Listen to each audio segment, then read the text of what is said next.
Hello my dear all subscribers and all channel visitors. इस video को start करने के पहले जो बिहार सर्वे के ऊपर में है, स्पेशल सर्वे के ऊपर में है, सबसे पहले हम सभी सब्सक्राइबर और चैनल विजिटर को छठ की महापर्व की हार्दिक शुभकामनाएं।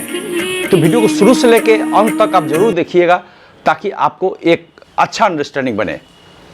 कुछ कमेंट है तो कमेंट कीजिएगा, कुछ रह जाए तो आप जरूर बताइएगा ताकि अगले वीडियो में इसको इंक्लूड कर सके।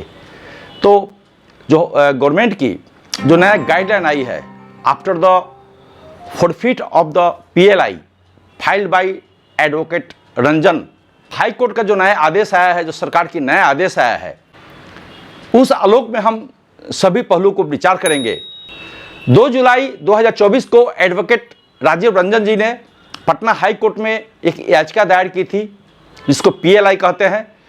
इसमें उन्होंने हाई कोर्ट से आग्रह किया था कि जो भूमि का जो रनिंग सर्वे है उसको बंद कर दी जाए, क्योंकि बिहार राजस्व एवं भूमि सुधार विभाग मेरे लेटर का कोई जवाब नहीं दिया है और अगर ये सर्वे अगर हो जाती है तो बिहार वासियों को काफ़ी लिटिगेशन से गुजरना पड़ेगा, क्योंकि ये मापदंड को पूरा नहीं कर रहा है।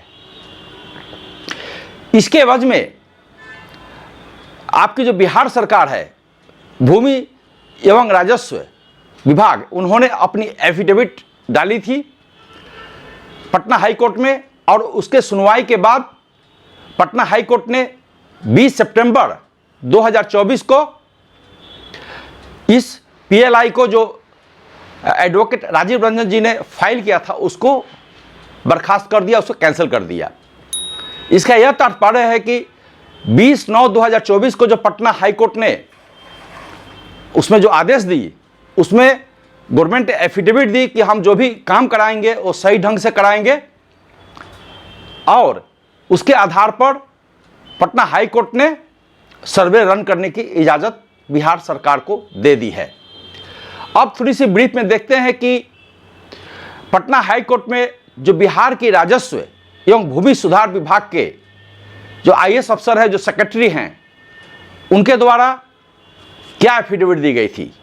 उस एफिडेविट में कहा गया है कि हम बिहार में टोटल 98,881 जो सर्वे का स्पेशल सर्वे में जो कर्मचारी है उनका हम ऑलरेडी अपॉइंटमेंट लेटर जुलाई में दे चुके हैं।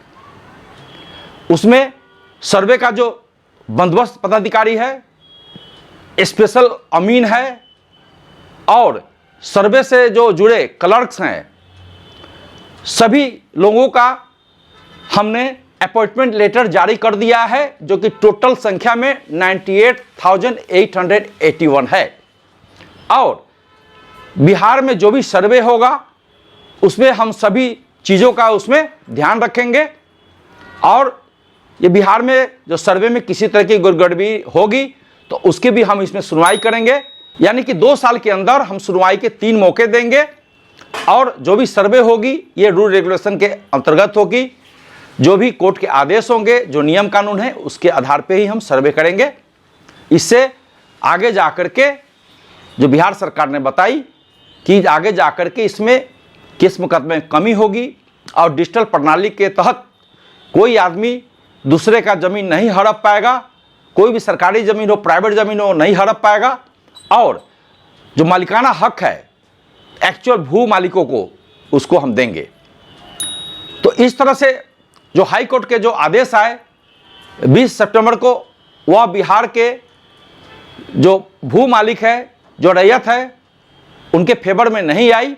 केस की पूरी केस की जो सर्वे की प्रक्रिया है वो राज्य सरकार, बिहार सरकार के पक्ष में आई है। तो सबसे नंबर पहले वो जानिए। अब रहा कि जो यूट्यूबर्स है या सोशल मीडिया में है, उसमें इस चीज़ को तोड़ ममोड़ करके इसको पेश कर रहे हैं कि अब जो है कोई कागज़ की ज़रूरत नहीं है। इसके पिछले महीनों में राजस्व और भूमि सुधार मंत्री दिलीप जायसवाल ने भी कहा था कि भूमि सर्वे के लिए हम घर घर भेज करके सभी से हम कागज़ मांगेंगे और कागज़ नहीं भी है तो अभी हम सर्वे उनका करा लेंगे यदि उनके पास रसीद है तो। अब बताइए, ये सब जो भी है ये एक तरह से जो इलेक्शन जुमला जो कहते हैं, ये इलेक्शन जुमला ही माना जाएगा। क्योंकि अब बताइए, कई सारे जो रजिस्ट्री पेपर है, कई फर्जी रजिस्ट्री कराए गए हैं, चाहे भाइयों ने कराया, किसी बहू ने कराया। बहुत लोग बाहर रहते हैं, कोई अमेरिका में रहता है, कोई लंदन में रहता है, कोई बेंगलोर में है, कोई असम में है, कोई आपकी दिल्ली में है, नोएडा में है, कई जगह लोग बाहर रहते हैं बिहार में। तो बिहार में रोजी रोटी के साधन नहीं होने के कारण लोग बाहर ही रहते हैं अपने परिवार के साथ में, और उनको ट्रेन में जिस तरह से भीड़ भाड़ चलती है वो इमीडिएट आना भी उनके लिए संभव नहीं हो पाता है। उस केस में बहुत बहुत दिन वो नहीं आते हैं। अब क्या किए, जो छोटे भाई है या बहू है, वो क्या किए, जो रोड साइड की जो प्लॉट्स होती है वो क्या किए, वो अपने नाम से करा लिए। तो ऐसे केसेस में आप कैसे, वो तो फर्जी वाला हो गई, तो उसने कंप्लेन डाला कि कंप्लेन डालने के बाद में सुनवाई हुई तो उसके जो म्यूटेशन है वो रिजेक्ट हो गए। तो म्यूटेशन रिजेक्ट होने के बाद में उनके पास क्या है, दस्तावेज रजिस्ट्री की पेपर है। तो क्या उस रजिस्ट्री पेपर दिखा देंगे तो सर्वे हो जाएगी? क्योंकि बहुत लोगों का अभी तक म्यूटेशन ही नहीं हुआ है, या भ्रष्टाचार के कारण उनका सही भी रजिस्ट्री है तो भी म्यूटेशन नहीं हो पाया है। क्योंकि जितने बड़े पैमाने में पैसे की डिमांड की जाती है अंचल में, सभी लोग इंस्पेक्टर से लेकर के राजस्व कर्मचारी से लेकर वह क्लर्क तक, जब देखेगा कि ज़मीन का म्यूटेशन आया हुआ है, पेंडिंग है, तो कुछ ना कुछ उसमें अड़ंगा लगाने की कोशिश करते हैं ताकि म्यूटेशन उनका हो ही नहीं पाए और अच्छा खासा पैसा उनको मिल जाए घूस में। अब बताइए कि इस तरह की सिचुएशन में जहां म्यूटेशन ही नहीं हुआ है, लोग रसीद कहां से लाएंगे? तो राजस्व एवं भूमि सुधार मंत्री दिलीप जायसवाल ने जो बयान दिया, कोई एक आधिकारिक बयान नहीं है, जस्ट बयान ही है। बट आपको जानना होगा कि जब तक बयान का जो है ओरल बातें को, जब तक इसको रिटर्न में नोटिफिकेशन नहीं आते हैं कहीं भी गवर्नमेंट ऑफिस में, तब तक उसकी कोई मान्यता नहीं होती है। तो मैंने सर्च करके देखा है, इस तरह की कोई नोटिफिकेशन नहीं है कि केवल रसीद देने से ही भूमि की सर्वे हो जाएगी, और जो भूमि विभाग है वो घर घर भेज करके सर्वे कर्मचारी को आपका जो पेपर कलेक्ट करेगा, आपकी वंशावली कलेक्ट करेगा और वो सर्वे कर देगा। ऐसे कोई नोटिफिकेशन नहीं पाया है। सरकार की जो पहले की नोटिफिकेशन है सारा वही कुछ लागू है, उसमें कोई तब्दीली नहीं की गई है। कुछ नई तब्दीली की गई है, उसको हम डिस्कस करने वाले हैं। जैसे कि आपके पास कोई पेपर्स नहीं है तो कुछ उस केस में यदि आपका पेपर नहीं है तो अपनी स्वघोषणा प्रपत्र 2 में आप जमा कर सकते हैं आपकी जो भी ज़मीन की जो भी रैयत है या जो भी आप कहना चाहते हैं। या वंशावली है तो वंशावली भी आप अपना जमा कर सकते हैं without signature of the sarpanch मुखिया में। जैसे आपकी वंशावली है परिवार की जो लीगल रूप से वैलिड है, उसमें किसी चीज़ को नहीं छुपाते हुए आप स्वघोषणा प्रपत्र जारी कर सकते हैं। और जैसे जैसे कागजात आपको प्राप्त होगा वैसे वैसे आप जमा कीजिए, इसमें एक छूट दी गई है। और ये ऑनलाइन प्रक्रिया हो चाहे मैनुअल प्रक्रिया हो, दोनों की समान मान्यता है। और जो कागज़ जो आप मैनुअल सबमिट किए हुए हैं उसकी रसीद ले ले, और गवर्नमेंट भी जितने मैनुअल कागजात जो सबमिट हुए हैं उसको भी स्कैन करके वेबसाइट पर डाल रही है, ताकि उसको समय पड़ने पर बार में ऑफिस में जाने की ज़रूरत नहीं पड़े लोगों को, और वो कहीं भी अपने लैपटॉप से देख करके उस चीज़ को वेरिफिकेशन कर सके। तो एक सुविधा होगी, क्योंकि ऑफिस में जाने में उनको टाइम लगेगा, पेपर भी इधर उधर रखा सकते हैं। बट डिजिटल प्रणाली में गवर्नमेंट ने ये भी आदेश दिया है कि जितने डॉक्यूमेंट्स मैनुअली लोग भरे हैं उस सबको स्कैन करके वेबसाइट पर डाल दीजिए, ताकि उसमें बाद में कोई हेराफेरी नहीं कर पाए। इस तरह से कुछ ट्रांसपेरेंसी बन रही है। अब वंशावली के लेकर क्या होती थी, पहले सरपंच बनाते थे, तो सरपंच बनाते थे, कभी वो साइन करते थे कभी साइन नहीं करते थे, और उसमें जो भी उनके जो रैयतों के जो मेन हकदार होते हैं जैसे सिस्टर्स वगैरह होते थे उसको उसमें वंशावली में नहीं रखा जाता था, और कभी मोहर किया कभी स्टाम्प नहीं भी लगाते थे, और ये भी देखते थे कि ये मेरा वोटर है कि वोटर नहीं है। क्योंकि सरपंच जो चुन के आते हैं, वोट से चुन के आते हैं, तो उसमें क्या करते हैं, जो उनको वोटर नहीं होते हैं कहीं से उनको अगर संकेत है आशंका है तो उसको जो आदमी वंशावली बनाने जाता था उसको टरकाते रहते थे। मैं खुद भी जाकर के अपना वंशावली बनाया था किसी केस में, तो मैंने ये चीज़ें, मेरा तो बन गया बट मैंने ये चीज़ों को लोगों से सुना, लोगों की परेशानियों को मैं खुद नज़र से देखा हूँ कि वंशावली बनाने में उनको कितनी परेशानियाँ हो रही थी। इसको सरकार ने अब जो एक फॉर्म किया है उसमें सरपंच, मुखिया, पंचायत सेवक और उसके बाद आंगनबाड़ी सेविका और चौकीदार 5 लोगों का साइन होना है। लास्ट में सरपंच का उसमें साइन होना है। तो 5 लोगों को साइन करने में भी काफ़ी दिक्कत आ रही थी, महीनों लग जाने की इसकी उम्मीद है। तो उस केस में सरकार ने ये बोला है कि जो वंशावली है उसको आप किसी मजिस्ट्रेट से बना सकते हैं, क्लास 1 मजिस्ट्रेट से, और नहीं तो आप नहीं बन रहा है, आप अगर अक्षम है, कोई दिक्कत है बनवाने में, तो आप खुद ही वंश वृक्ष का अपना एक प्लेन पेपर अपने हाथ से बना करके और उसको स्वघोषणा प्रपत्र 3(1) के साथ जमा कर दीजिए, उस पर साइन करके जमा कर दीजिए। तो वैसे में भी वंशावली वैलिड है, ये गवर्नमेंट ने क्लियर की है। अब जब इस तरह से जो वंशावली बनेगी, अब जो सेल्फ डिक्लेरेशन के आधार पर जो वंशावली बनेगी उसमें किसी के साइन नहीं होगी। तो एक चीज़ इसमें ध्यान देने की बात है कि अगर कोई बाहर रह रहा है, कोई भाई हमारे विदेश में रह रहा है, कोई भाई अगर शहर से बहुत दूर रहता है, गांव में से दूर रहता है जहां पर सर्वे हो रही है, वो आने में असक्षम है, कोई बहन अगर आने में असक्षम है और बहन की अगर रजामंदी नहीं है, वहाँ पर ही वंशावली में क्या होगा, उनका नाम ही कट कर दिया जाएगा और लोग स्वघोषणा पत्र जमा कर देंगे। ऐसे में भाइयों का जो 3 भाई है, मान लिया तो 1 भाई का हिस्सा गायब या 2 भाई का हिस्सा गायब, अगर 2 सिस्टर है तो 2 सिस्टर का हिस्सा गायब, अपना से लोग गलती फर्जरी जो वंशावली है भर करके जमा कर देंगे, क्योंकि गवर्नमेंट इसमें छूट दी है। बट इसमें इस तरह की वंशावली में जब सर्वे होगी तो इसमें काफ़ी कुछ प्रॉब्लम्स भविष्य में आने वाले हैं।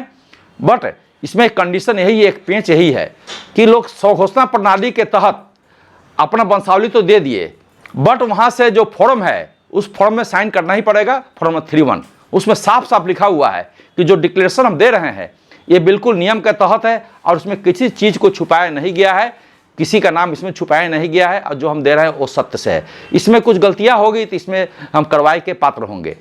तो इस तरह से अगर उसके आधार पर फर्जी लोग दे देते हैं, अगर इसका चेकिंग नहीं हुआ ठीक से, हालांकि गवर्नमेंट ने कहा है कि जो वंशावली देंगे स्वघोषित वंशावली, उसको जा करके गाँव में उसके जो 5 आदमी का टीम है वो जा करके उसको सर्वे करेंगे और उसको पता लगाएंगे कि ये जो दिया हुआ है सही दिया हुआ है कि नहीं। तो इस आधार पर बहुत लोगों का वंशावली रिजेक्ट भी हो चुका है गलती पाने पर, वहाँ पर रिमार्क में लिख देते हैं कि ये सही नहीं पाया गया, और कुछ सही पाया गया तो उसको भी रिजेक्ट कर दे रहे हैं कुछ पैसे उसके लालच में, ये कोई दूसरी इशू है। बट फैक्ट यही है कि अगर कोई गलत वंशावली दिया है और उस वंशावली पर अगर सर्वे हो जा रही है तो याद रखिए कि इस सभी चीज़ों को डिजिटल प्रणाली के तहत पब्लिक के समक्ष रखा जाएगा। वो अमेरिका हो, दिल्ली हो, बॉम्बे हो, नोएडा हो, कहीं भी हो, वो उसको देख सकते हैं, उस चीज़ क्या उसने सर्वे हुआ है, उसकी प्लॉट की क्या स्टेटस है, वो अपने ऑनलाइन देख सकते हैं। इसी में आपके कान और आंख दोनों अगर खुला रखेंगे और हमारे साथ अगर आप जुड़े रहेंगे तो आपको सभी चीज़ों का अपडेट देते रहते हैं। तो उसमें आगे क्या करना होगा, यदि किसी ने फर्जरी कर दी है और आपका प्लॉट जो है अगर निकल गया है या प्लॉट वो ले लिया है, गलती से सर्वे करा लिया है, तो उसके आगे जाके क्या प्रक्रिया होगी हम सब कुछ बताएंगे एक एक करके, जैसे जैसे प्रॉब्लम आएगी। तो यूट्यूबर या सोशल मीडिया में जो ये बातें चल रही है कि कोई कागज़ की ज़रूरत नहीं है, इसके ऊपर बिल्कुल ध्यान नहीं दीजिए। जो आपकी ज़मीन के स्वामित्व सही करने वाले जो कुछ डॉक्यूमेंट्स है उसको आप जल्दी से जल्दी कहीं से भी हो, कैसे भी हो, आप ऑनलाइन सर्च कीजिए, ऑनलाइन अपलोड कर लीजिए, या आप अप्लाई करके डिस्ट्रिक्ट से या आपके रजिस्ट्री ऑफिस से हो या अंचल ऑफिस हो, कहीं से भी हो, आप किसी प्रकार उसको लीजिए, तभी आपकी सर्वे सही हो पाएगी। अब देखिए ज़मीन का जो मेन रिलेटेड डॉक्यूमेंट्स है, अगर सेल्फ एक्वायर्ड प्रॉपर्टी है तो आपकी उसमें क्या चाहिए, 3 चीज़ चाहिए। एक चाहिए आपकी केवाला कागज़ को डीड कहते हैं, दूसरा है आपका रसीद और म्यूटेशन की कॉपी। एक लैंड ऑनर के नाम से कट करके दूसरे ऑनर के नाम पे चला जाता है, उसको कहते हैं दाखिल खारिज या म्यूटेशंस, उसकी कॉपी ले लीजिए। और रजिस्टर 2 में है रसीद भी कटवा लीजिए, तो आपको ज़मीन स्वामित्व प्राप्त हो जाएगी। और जब प्लॉट पर आप जाके उसको वेरीफाई कर लीजिए, वेरीफाई करा दीजिए। जैसे भी आपको कॉल आएगा पता लगाते रहिए कि कब हमारे ज़मीन का सर्वे हो रहा है, वहाँ पर आपको जाना पड़ेगा या किसी रिप्रेजेंटेटिव को रख करके अपने ज़मीन का सर्वे करा लीजिए। अगर ज़मीन किसी ने ज़्यादा ले लिया है आपके ज़मीन से, अगल बगल वाले दबा के रखे हुए, क्योंकि आप तो बाहर रहते हैं या दबंग है कोई आसपास, तो ज़रूर आपका ज़मीन में से 2-4 डिसमल दबा के रखे होगा, तो सर्वे में वो सब चीज़ें को सही किया जाएगा। तो आप सही से बता दीजिए उसको कि मेरा ये ऐसे जो एक्चुअल हकीकत है बता दीजिए, तो आपकी क्या होगी। तो ज़मीन जितना आपको खेसरा में है उसके हिसाब से आपको ज़मीन सर्वे कर्मचारी उसमें डिमार्केशन कर देंगे, क्योंकि उस पर हक और उसका राइट है। उसके पास आपको जो दस्तावेज है, रसीद है, सब कुछ है, तो उसमें कोई प्रॉब्लम नहीं आएगी। उसके अलावा ज़मीन, यदि दूसरा माध्यम होता है ज़मीन एक्वायर करने का, मालिक को गिफ्ट डीड है तो गिफ्ट डीड रखिए, तो रसीद तो लगेगा, म्यूटेशन लगेगा, वो तो लगेंगे। उसके अलावा कोई वसीयतनामा है, कोई आदमी जो पूर्वज जो है वसीयतनामा लिख करके किसी को ज़मीन ट्रांसफ़र करते हैं, तो वसीयतनामा चाहिए। वसीयतनामा फर्जी भी हो सकती है, इसीलिए उस पर कोर्ट का आदेश होता है जिसको प्रोबेट कहते हैं, वो भी आप निकाल लीजिए। और ये सब चीज़ें आप दिखाएंगे तो आपको मालिकाना हक मिलेगा और ज़मीन का सर्वे सही ढंग से हो जाएगी। उसके अलावा कोई अगर पुश्तैनी ज़मीन है आपके पास, तो उसके लिए क्या चाहिए? उसके लिए आपको जो रैयत, पुराने रैयत है पुश्तैनी, उसके लिए आपको खतियान चाहिए। तो खतियान की कॉपी निकाल लीजिए। खतियान की कॉपी अगर 50 साल पुराना है, अगर फट गए हैं, ख़राब हो गए हैं, तो आप ऑनलाइन सर्च कर लीजिए और डिस्ट्रिक्ट से जा कर के आप खतियान निकाल लीजिए। जो डिजिटल प्रणाली में जो अपलोड हुए थे पेपर्स, उसमें अगर कोई खाता, खेसरा, नाम, रकबा, ये सब में कुछ गलती है, तो परिमार्जन में प्लस में जा करके उसको अप्लाई कर दीजिए, डाउनलोड करके फाइल में कॉपी रखिए और बीच में परसू करते रहिए, ताकि आपका काम हो जाए। तो कम से कम रिकॉर्ड में रहेगी आपकी, जो मैंने अप्लाई किया हुआ है और मेरा पेंडिंग है। उसमें सर्वे विभाग ज़्यादा कुछ कर नहीं पाएगा, क्योंकि मामला पेंडिंग में है, बट आप कोशिश कीजिए कि उसका काम जल्दी से आपको परिमार्जन प्लस में आपका सुधार हो जाए। अब दूसरा पहलू यह है कि मान लिया आपके पास कोई दस्तावेज नहीं है और उस ज़मीन का कोई दूसरा आदमी उस पर कब्जा किए हुए है और आपका दस्तावेज भी नहीं है, तो उसके लिए जो सर्वे टीम कुछ नहीं कर पाएगी, उसको कोई भी कानूनी पावर नहीं है कि आपको ज़मीन को दिला सके। उस केस में आप एप्लीकेशन करके आप सिविल कोर्ट से एप्लीकेशन लगाइए, क्योंकि जो आपका ज़मीन है आप उसको प्रूव करिए, टाइटल सूट में करके आप अपना काम बनाइए। क्योंकि ना ही आपके पास डीड की कॉपी है, न रसीद है, न कोई कागज़ है, और दूसरा आदमी उस पर कैप्चर किए हुए है, तो ऐसे वर्बली कहेंगे तो उसको नहीं मानेगा कोई आदमी। ज़मीन का उसमें कुछ नहीं हो पाएगा इस सर्वे में। वैसे ज़मीन का बस रसीद है, केवल एक कागज़ है और सब कुछ आपके पास है, बट उस ज़मीन को किसी ने ज़बरदस्ती कब्जा कर रखा है, तो उस केस में यदि आप सर्वे कर्मचारी को आप सारे पेपर्स, डॉक्यूमेंट्स, स्वामित्व की कॉपी दिखाते हैं, तो उस पर वो जरूर, सर्वे कर्मचारी को पूरा पावर है कि सर्वे जो लीगल डॉक्यूमेंट्स आप दिखाएंगे उसके आधार पर सर्वे आपका हो जाएगा। अगर ज़मीन पर कोई विवाद चल रही है, मालिक भाइयों में विवाद है या सहमति बंटवारा नहीं हो पाया है किसी कारण से, अगर एक भी, जैसे 5 भाई है, 2 बहन, अगर एक बहन या कोई एक भाई उसमें अगर आपत्ति कर देगा, तो ज़मीन की सहमति बंटवारा नहीं माना जाएगा। उस केस में आपको सहमति बंटवारा जो भी आप वैलिड नहीं है, तो उस केस में आपको कोर्ट में जाकर के ही आपको पार्टीशन सूट फाइल करने पड़ेंगे और बहुत लंबा लड़ाई होने वाली है। तो इसका आप ध्यान रखें।